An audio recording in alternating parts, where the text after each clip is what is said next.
ओम श्री साईनाथाय नमः। ओम श्री साईनाथाय नमः। ओम श्री साईनाथाय नमः।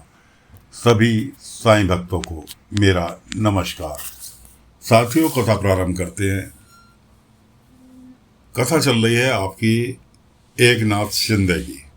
एकनाथ शिंदे के लड़के ने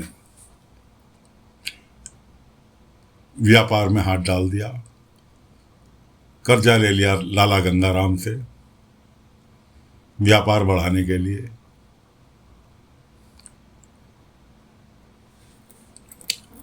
अब व्यापार में बिना तजुर्बे के हाथ डाल दिया। छोटा कर रहे थे, बड़ा व्यापार बढ़ाने के लिए हाथ डाल दिया, कर्जा ले लिया, बिना किसी बजट के खर्चा कर मारा, ओवर स्टॉक कर लिया, स्टाफ रख लिया। अब उनको देने के लिए पैसे की आवश्यकता,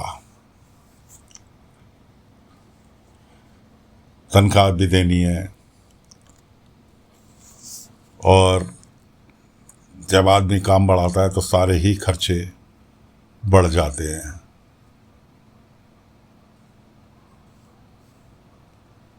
तो उसके लिए पैसे ख़त्म हो गए। अब एक तरफ तो लाला गंगाराम से कर्जा लिया हुआ है, दूसरी ओर पैसे की व्यवस्था करें तो कैसे करें। याद आया कि उनके पिता ने उन्हें अपनी प्रोविडेंट फंड की जमा राशि सौंपी थी, जो उन्हें रिटायरमेंट के टाइम पे मिली थी। को उसको इस्तेमाल कर लिया जाए। पति पत्नी ने डिसाइड किया कि जी उस धनराशि जो उनके पिता ने आकर दी थी, अपने रिटायरमेंट की कमाई, रिटायरमेंट के बाद जो प्रोविडेंट फंड वगैरह मिलता है वो लाकर अपने बेटे को सौंप दिया था कि ले बेटा, तेरे को। बेटे ने पूछा भी कि क्या ये मुझे सुरक्षित रखने के लिए दे रहे हैं कि नहीं, इसका तू जो मर्जी कर, मुझे तो अब आराम करना है, मेरा पैसे से क्या काम। वो पैसे रखे हुए थे, उस पैसे की थैली निकाली और निकाल के रख दी वहीं स्टूल वगैरह पर। बच्चा खेल रहा था। माता पिता उनके बुढ़े बुढ़िया दोनों, एकनाथ शिंदे और उनकी पत्नी, बाहर बैठे हुए थे।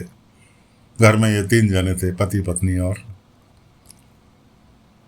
उनका बेटा खेल रहा था। किसी तरह से वो थैली स्टूल पे से नीचे गिरी और खेलते खेलते पैर से वो जाके छुप गई कहीं किसी अलमारी के नीचे, या कह लो कहीं भी, मतलब घर के अंदर ही वो छुप गई। इस बात पे जब उन्होंने देखा जाने के लिए कि थैली कहाँ है, तो थैली की ढूंढ मची। पत्नी से पूछा, पत्नी ने कहा मुझे क्या पता, किसी को नहीं पता कि थैली बेटे के द्वारा पैर लग के वो किसी उसके नीचे अलमारी वगैरह के घुस गई है। बाहर बुढ़े बुढ़िया बेचारे अपने हंसता बोलकर बात कर रहे थे। वह उन्हें हंसते देखा। उसने कहा मुझे पता है किसने ली तुम्हारी थैली। देखो कैसे हंस के बात कर रहे हैं।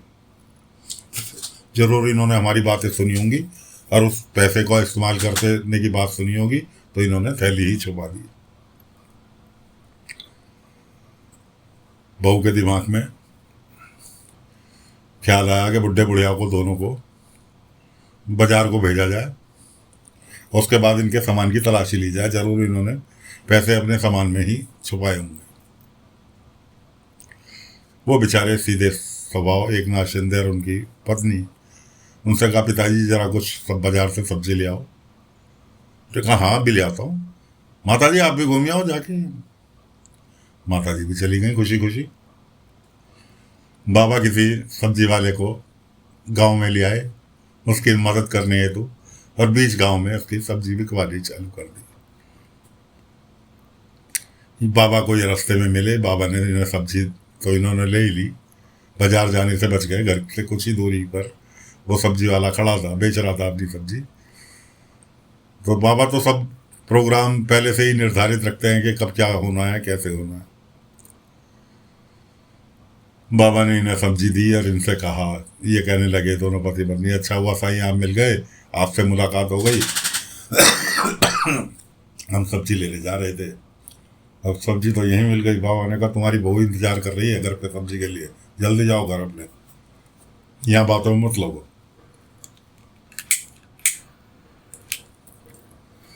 दोनों घर वापस लौट लिए। घर पर जाकर देखा तो उनका सब सामान उलट पुलट पड़ा था, यानी उनके सामान की तलाशी ली गई थी।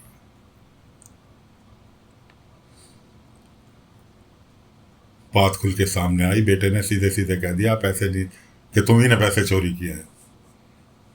चोरी का इल्जाम लग गया बुजुर्गवार पर। वो दिन था बुजुर्गवार अपना सामान लिया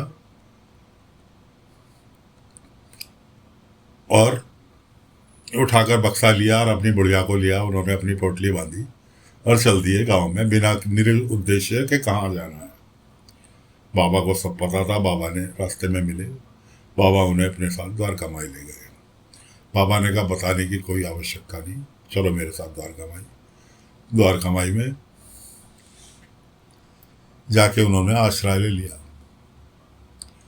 द्वारका माई में आश्रय ले लिया। इधर वो अपने व्यापार के नशे में कुछ जमा पूंजी कर रखी थी, उसको उन्होंने फिर अपना गुजारा चला लिया। बेटा बहू ने कुछ सेविंग वगैरह कर रखी थी बच्चे के लिए, उससे उन्होंने कर्जे उतार लिए। अब अगले दिन सूचना मिलती है बेटे को कि जी उसका गोदाम में चूहों ने बोरियां काट दी। जैसे तैसे वहां, इस तरह से कहने का मतलब ये कि उसे अपने जो व्यापार बढ़ाया था उसमें नुकसान होने लगा। उधर गंगाराम जी तगादे के लिए आ गए, अपनी किस्त के महीने की जो किस्त थी उसे लेने आ गए। नहीं मिली तो उन्होंने खरी खोटी सुनाकर चले गए। गांव की औरतें देख रही थी। बाबा भिक्षा के लिए आए। बाबा ने सबसे भिक्षा ली, इनको इग्नोर करके चले गए, इनकी बहू को। उधर पोता जो था वो बाबा के पास, द्वारका माई बाबा को रास्ते में मिला। इनकी रोज के लड़ाई झगड़े देख के उधर अपनी दादी बाबा से बहुत ज्यादा हिला हुआ था, इसलिए वो उन्हें ढूंढने निकल पड़ा। ये नहीं पता उसे कि दादी बाबा कहाँ हैं, लेकिन वो अपना बस्ता लेके उन्हें ढूंढने निकल पड़ा बिना बताए। बाबा को रास्ते में मिला, बाबा उसे भी द्वारका माई ले गए। खैर सब मेल मिलाप हो गया। उसके बाद पोता मोतीचूर के लड्डू खाने की जिद कर बैठा। आश्वासन देख के एक नाथ शिंदे ने और उनकी पत्नी ने अपने पोते को कि कल तू आएगा, घर ले जाने की जिद कर रहा था। उन्होंने कहा नहीं हम तो घर नहीं जा सकते, लेकिन तू हमारे से मिलने आ सकता है। इस तरह से वो चला गया। अगले दिन उसे मोतीचूर के लड्डू बना के खिलाने का दादी ने उसकी वादा कर लिया। अब मोतीचूर के लड्डू कहाँ से बनाए? एक नाथ शिंदे की जेब में तो 1 रुपया नहीं, जो था बेटे को सौंप चुके थे, इसलिए वो तो खाली जेब थे। उन्होंने कहा भाई साईं तो फकीर आदमी है, करना तो कुछ हमें पड़ेगा। साईं तो खुद भिक्षा लेके अपना गुजारा करते हैं। तो वो काम ढूंढने गांव में निकल पड़े। किसी के यहाँ बोरी उठाने की कोशिश की, बोरी नहीं उठी, थके हारे कि कहीं काम नहीं मिला। बुजुर्ग आदमी थे, रिटायरमेंट हुआ, बुजुर्ग आदमी थे, कहीं काम नहीं मिला। थक हार के वापस द्वारका माई आए। पत्नी ने देखा उनकी उदासी की हालत, खैर दोनों पति पत्नी बैठ गए चुपचाप। इधर बाबा ने आते समय रास्ते में जिबरी मिली। जिबरी से कहा तो एक काम कर, लैंडी भाग जा, वहाँ से तरह तरह के सुंदर फूल और तोरण का सामान लिया। कि जिबरी कहने लगी साईं आज क्या है? वक्त आने पर पता चल जाएगा। वो कहने लगी साईं मेरी समझ में नहीं आता कि आप की बातें मेरी समझ में क्यों नहीं आती, एक दिन जरूर समझदार बन के दिखाऊंगी। बाबा ने कहा हाँ ठीक है, जा जो काम बताया करके आ। वो फूल ले आई। अब उससे बाबा ने जिबरी से कहा कि तो इसकी तोरण बना। तोरण मतलब बंधनवार जो होती है फूलों की, उसमें पत्ते, आम के पत्ते भी लगते हैं। अब जिबरी को तोरण बनानी आती नहीं। उधर बाबा ने किसी व्यक्ति को जिसके घर में शादी थी बेटी की, उसको बुलवा रखा था द्वारका माई। अब जिपरी तोरण बना रही कि मेरी समझ में आ ही नहीं रहा। अब साईं से करे, साईं मेरी मदद कर दो। बाबा ने कहा मैं बहुत व्यस्त हूँ, बना ले, खुद ही बना ले, तेरे को काम सौंपा। अब एक नाथ शिंदे उससे कहने लगे जिपरी से, जिपरी क्या मैं तुम्हारी मदद करूं? उनकी पत्नी कहने लगी एक नाथ शिंदे की, तुम तोरण कैसे बना सकते हो, तुमने कभी बनाई आज तक? उन्होंने कहा घर पे ही तो नहीं बनाई, मेरे सहकर्मियों के यहाँ किसी के यहाँ कोई फंक्शन होता था तो तोरण सजाने का काम ज्यादातर मैं ही करता था। खैर जी, एक नाथ शिंदे ने जिपरी की मदद लेके तोरण बनाई।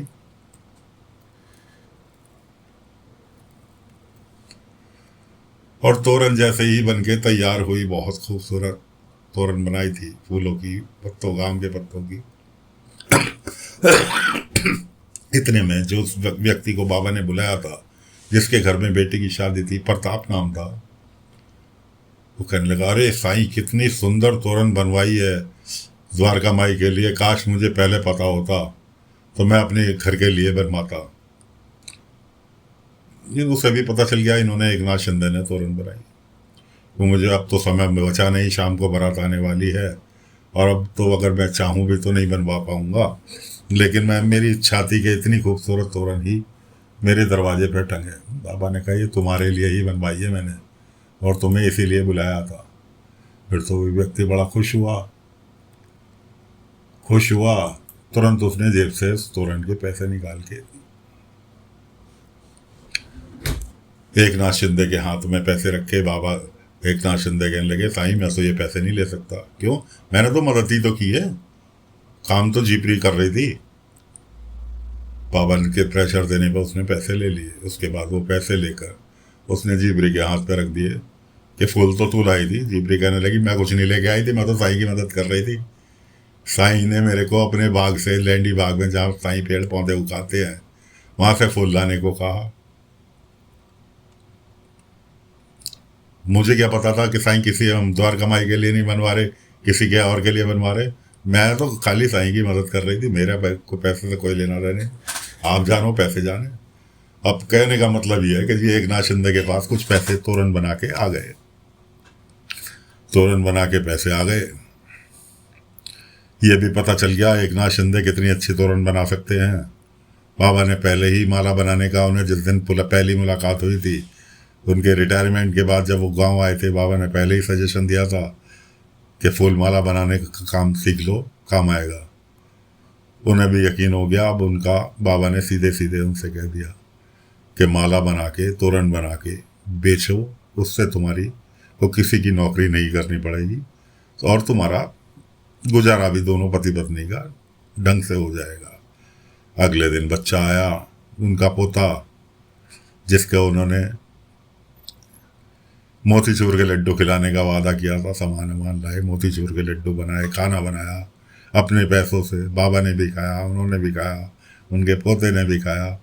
अब पोता तो पेट भर के गया घर। इस पाठशाला से सीधा द्वारका माई आया था, पेट भरा दिया दादी बाबा ने। अब वो गया अपने घर। घर में उनका बेटा और बहू परेशान है कि पैसे की व्यवस्था कैसे करी जाए। इधर लाला गंगाराम का तगादा, उधर व्यापार में बिल्कुल भी कोई काम धंधा नहीं, ग्राहक दुकान पर नहीं आ रहा। ऐसा चलता है, जब नया नया काम आदमी कोई करता तो ऐसा तो चलता है कि किसी दिन आ रहा है तो ग्राहक लाइन लगा के आ रहा है और किसी दिन बिल्कुल गायब हो गया। तो बड़े दोनों पति पत्नी झल्लाए बैठे थे। इतने में बेटे ने खाने स्कूल से आया कि चल तू हाथ मुँह धो गया, खाना लगाती। खाना लगा, बेटे ने कहा, उन्होंने कहा कौन से पेट में खाऊं, उधर तो पेट भरा दिया दादी बाबा ने, खाना भी खिलाया और मोतीचूर के लड्डू भी खिलाए, और इनको बताऊंगा तो गुस्सा होंगे। उन्होंने कहा मेरा मन नहीं कर रहा खाना खाने का। वो माँ जबरदस्ती करने लगी। अब वो एक नाथ शिंदे के जो बेटा बहू थे वो अपनी उलझनों में थे, दूसरे वो उससे बच्चे से जबरदस्ती करने लगी। दोनों पति पत्नी में हो गई लड़ाई।